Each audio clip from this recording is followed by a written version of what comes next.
There is a sleeper in the gospel that we just listened to. There's a word that we know very well, that when Jesus speaks it in the gospel, because it's so familiar to us, it can just slip right past our attention.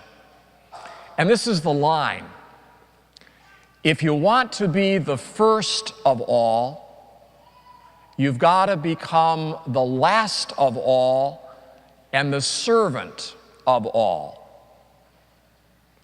The word is servant. It doesn't really turn you on, does it?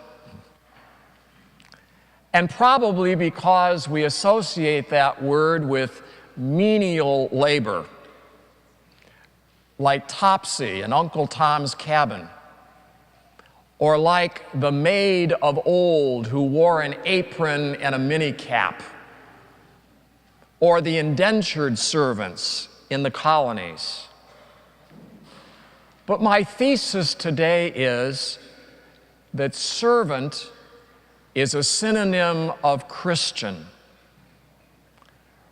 that servant equals being a Christian. And I'm going to develop that in 3 swift stages today. First, with a fact: we're all servants right now. Second, with a theology that to serve is to imitate Jesus Christ. And third, with a hope that we will all forever be servants. First, the fact: we're all servants right now. You've committed your time and your energy and your heart and your compassion for others. Here in our parish, which is a stewardship parish, we every year make formal commitments for time and talent and treasure.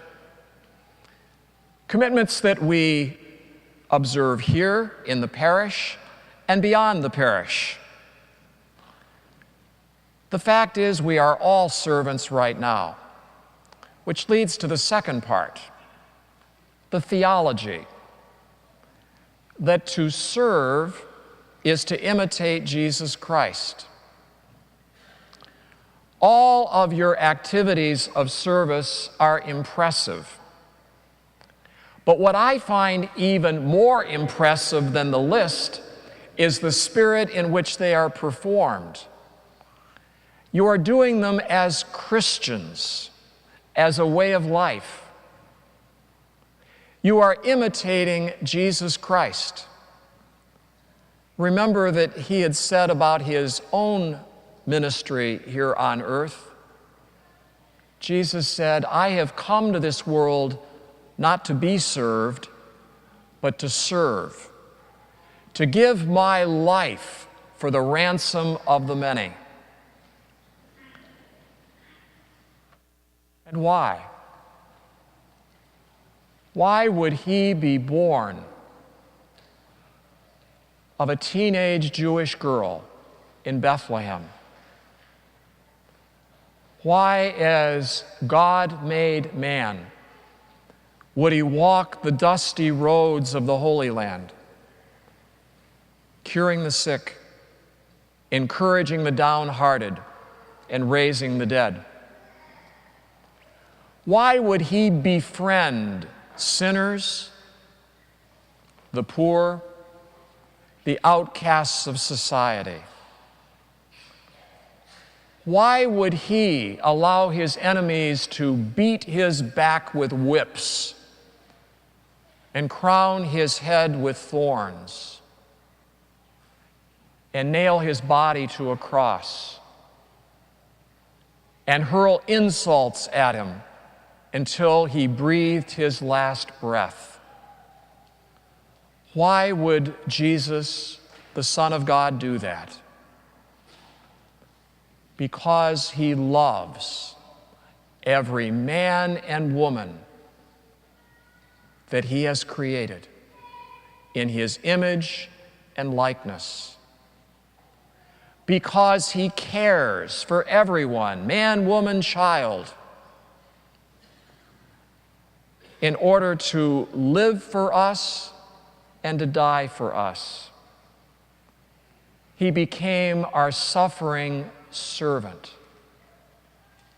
And we imitate Jesus Christ when we are suffering servants for others.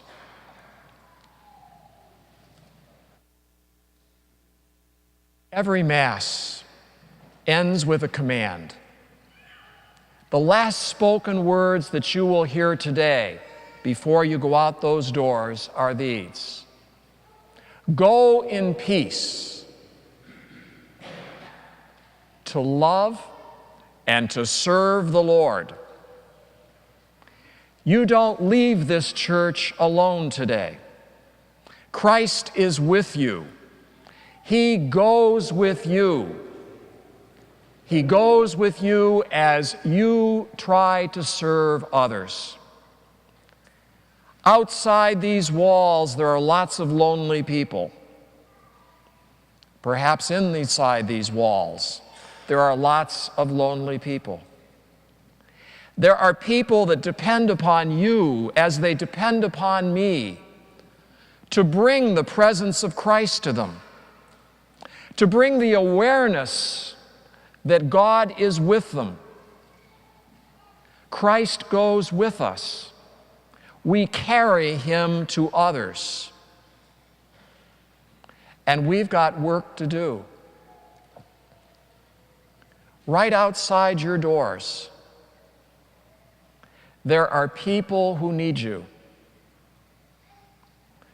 There are men, women, and children with troubles that will rival those found on the soaps, even the young and the restless. And it doesn't take binoculars in order to find them.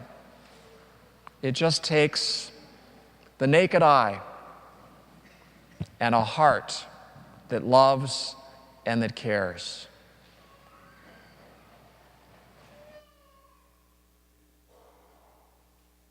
We imitate Christ when we serve others.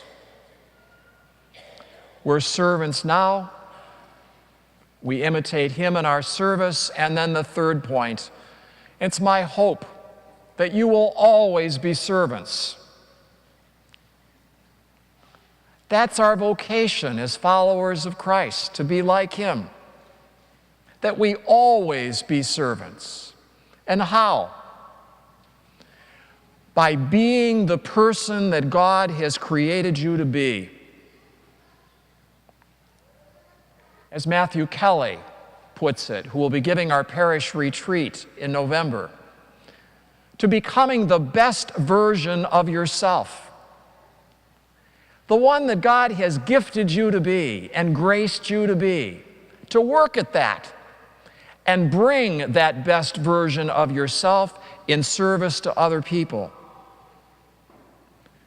It's remembering that you and I really are our brother's keepers and our sister's keepers. It's affirming that we are servants and that we are proud to be servants of Jesus Christ. And it's asking ourselves, as each situation, as each person comes before us, now, what would Jesus have done? Now, what am I to do as his servant?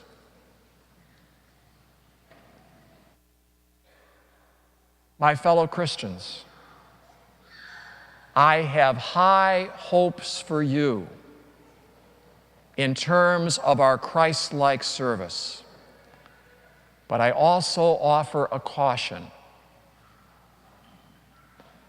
Don't wait for the future. Serve him now.